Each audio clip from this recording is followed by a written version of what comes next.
오늘 말씀 1절을 보면 하나님이 99세 때 아브라함에게 나타나십니다.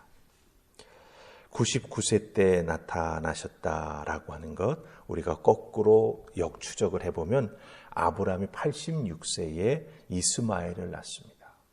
그때 하나님이 아브라함과 대화도 하시고 이 문제에 대해서, 즉 자신들이 생각하고 실행에 옮겼던 대안이 왜 잘못된 것인지를 사실은 아브라함에게 깨닫게 해주셨지요. 하나님의 영원한 약속을 분명히 주셨음에도 불구하고 기다리지 못하고 자신들의 대안을 세우고 실행한 결과가 이스마엘이었습니다. 그때가 86세였습니다. 자, 지금은 99세라 합니다. 13년이 흘렀습니다. 근데 그 성경 우리가 한 장을 넘겼을 뿐인데, 그렇죠? 예. 13년 동안 아브라함과 하나님 사이에 어떤 대화가 오고 갔는지, 하나님이 어떻게 아브라함을 만나 주셨는지, 그 가정에 하나님께서 어떻게 섭리해 주셨는지 전혀 기록이 없습니다. 적지 않은 시간이 흘렀지요. 그러니까 이 13년이라고 하는 시간은 아브라함에게 있어서 어쩐 의미에서는 영적인 암흑기였을 것 같습니다. 하나님께서 분명한 약속을 주셨는지 의심하고 한 살 한 살 나이가 먹어감에 따라서 거기에 대한 확신이 흔들리게 되면서 대안을 세우고 그것을 실천에 옮겼을 때 거기에 따른 대가가 있었지 않습니까? 그 대가가 단순히 가정의 아픔이나 불행만으로 끝난 게 아니었어요. 네, 하나님이 만나주시지 않았다라고 하는 것입니다. 참으로 어렵고 힘든 시간을 아브라함과 사레가 보냈을 것 같습니다. 그런데 하나님이 99세 때 아브라함에게 나타나십니다. 우리 1절 말씀 한번 보십시다. 다 찾으셨습니까? 자, 같이 읽습니다. 시작. 아브라함이 99세 때에 여호와께서 아브라함에게 나타나서 그에게 이르시되 나는 전능한 하나님이라 너는 내 앞에서 행하여 완전하라. 예, 아멘. 하나님이 아브라함에게 나타나실 때 내가 어떤 하나님이다라고 분명히 계시하여 보여주십니다. 하나님 스스로를 전능한 하나님이라고 말씀해 주십니다. 전능한 하나님, 바로 엘샤다이 하나님이십니다. 예, 약속한 것은 이루어 주시고 막힌 것은 뚫어 주시고 그 인생에 어렵고 힘든 모든 것들을 해결해 주시는 전능하신 하나님으로 아브라함에게 하나님께서 스스로를 계시하여 주신다라고 하는 거죠. 왜 하나님은 13년 동안 나타나지 않으시다가 13년 만에, 즉 아브라함의 나이 99세가 되셨을 때 나타나시면서 자기 자신을 엘샤다이, 전능의 하나님이라고 계시하실까요? 아브라함과 사레, 자신들이 대안을 세우고 거기에 결과물인 이스마엘이 태어났지만 어떻습니까? 결국 또 다른 갈등만이 생겨난 상태라는 거죠. 그리고 그 시간이 13년이 흘렀다라고 하는 겁니다. 여러분 생각해 보세요. 얼마나 힘든 상황을 하루하루 연결해서 그것을 경험하고 눈으로 보면서, 그렇죠? 때로는 살을 맞대고 살아가면서 이 13년을 보내왔겠냐라고 하는 거죠. 그 갈등이 화산이 터지듯이 분출되지 않았을 수는 있을지 모르지만 그 마음속에, 당사자들 마음속에 큰 아픔으로, 상처로, 그렇죠? 예, 흉터로 남아있는 기간이 13년이었다라고 하는 것이죠. 아브라함과 사라, 결국 이 부분을 해결할 능력이 없었다라고 하는 것을 우리가 눈여겨보아야 합니다. 예, 그 아픈 상처를 그냥 부둥켜 안고 어찌할 바를 모르면서 13년을 보내왔다라고 하는 거죠. 아니, 눈물의 세월을 보내왔다, 한숨의 세월을 보내왔다, 우리가 이렇게 살펴볼 수 있다라고 하는 거죠. 해결할 능력이 아브라함과 사레에게 없을 때 결국 하나님이, 전능의 하나님, 엘샤다이의 하나님으로 다시 찾아오셔서 꼬여있고 묶여있는 아브라함의 인생에 세기를 내어주신다라고 하는 거예요. 근데 그 세계의 내용이 뭡니까? 다시 한번 언약을 맺으시는 거예요. 예.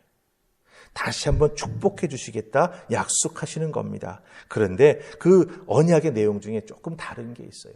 아브라함의 자손들에게 하나님께서 무한대로 책임져 주시겠다. 그 내용이 더욱더 자세하게 들어가는 것을 우리가 보게 됩니다. 예, 잘 보세요. 전능하신 하나님은 회복의 하나님이십니다. 예, 전능하신 하나님은 야단치시러 오시는 분이 아니에요. 꼬여있고 묶여있고 어찌할 바를 몰라서 한숨 짓고 있는 아브라함의 인생에 찾아오신 전능하신 하나님은 회복의 하나님이 되어주신다라고 하는 거죠. 지난 13년 아브라함은 하나님을 만나지 못하고 영적 암흑기를 겪었습니다. 이 암흑기 동안 한숨 속에서, 그렇죠? 예.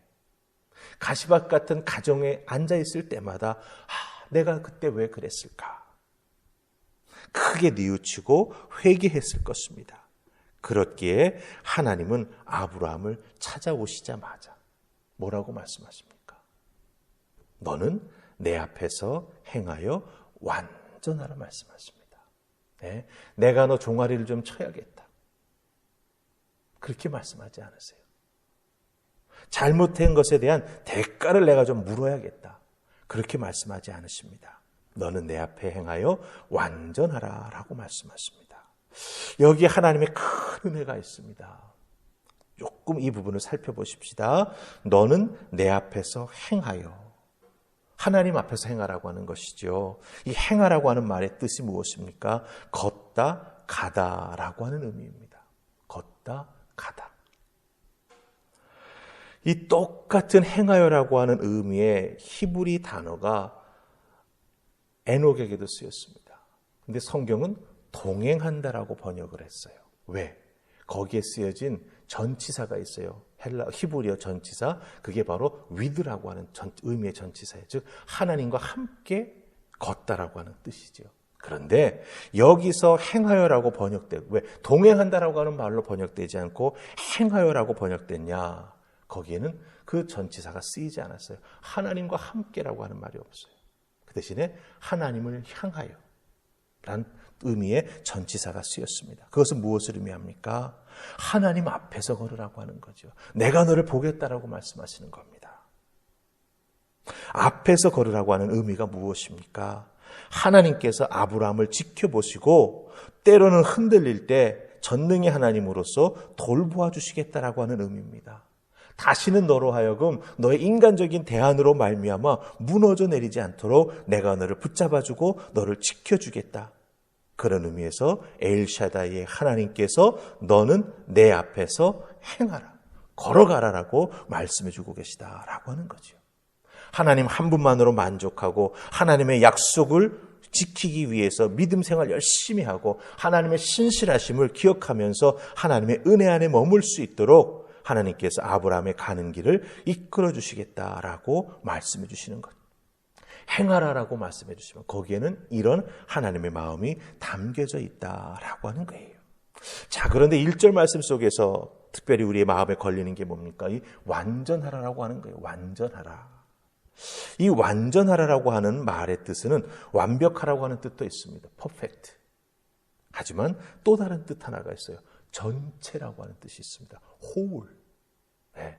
이게 굉장히 큰 은혜가 되는 말씀입니다. 왜냐하면 하나님은 완전하라고 했을 때 우리에게 하나님 보시기에 100% 흠없는 인생이 되기를 그렇게 되라고 말씀하시는 게 아니에요.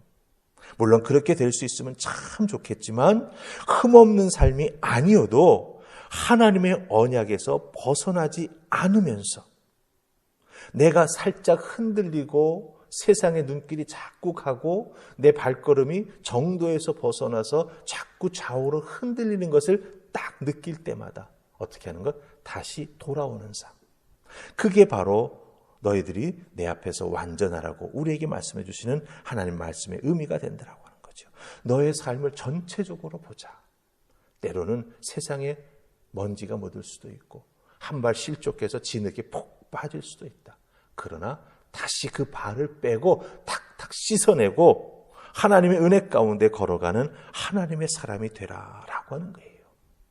100% 완벽한 인생을 원하셨다면 우리는 구원을 얻을 수가 없습니다. 그렇지 않습니까?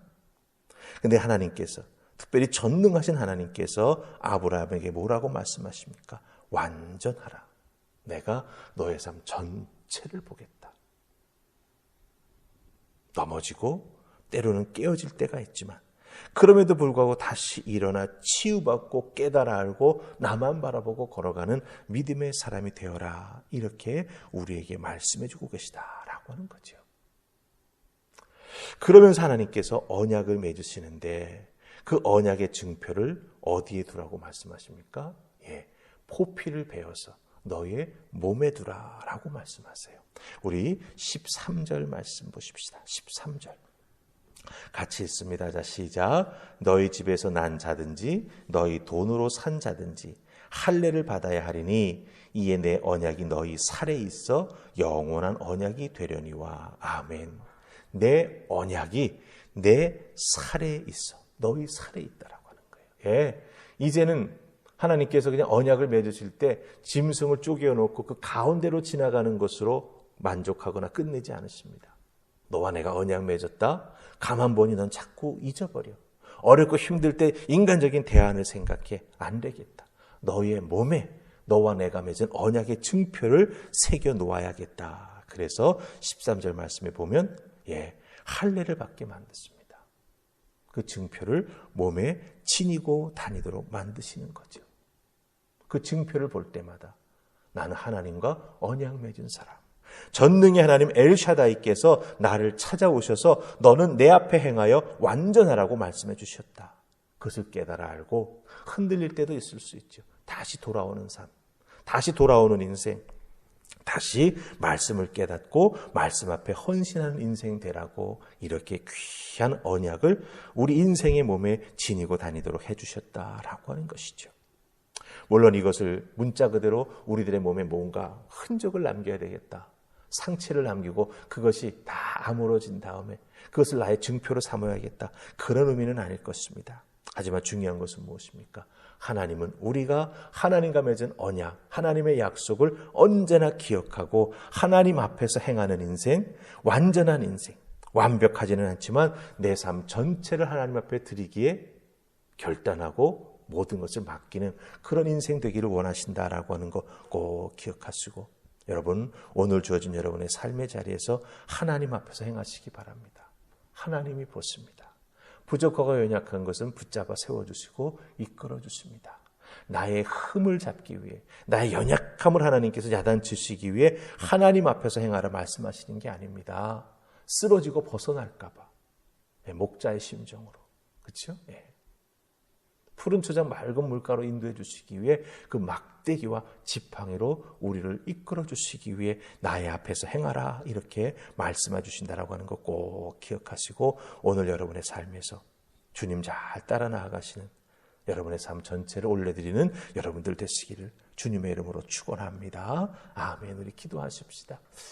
좋으신 하나님 감사합니다.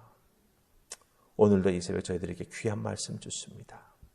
13년 동안 아브라함을 홀로 두셨던 하나님, 그럼에도 아브라함을 모른 척하지 아니하시고 늘 지켜보시다.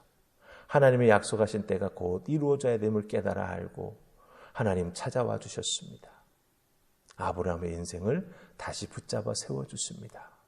하나님 감사합니다. 기억하게 하옵소서.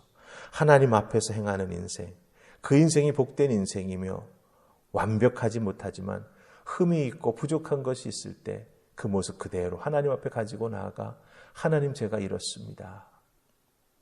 용서해 주시옵소서. 회복시켜 주시옵소서. 그럴 때 하나님께서 다시 용서해 주시고 회복시켜 주시는 은혜가 우리에게 풍성히 임할 줄 믿습니다.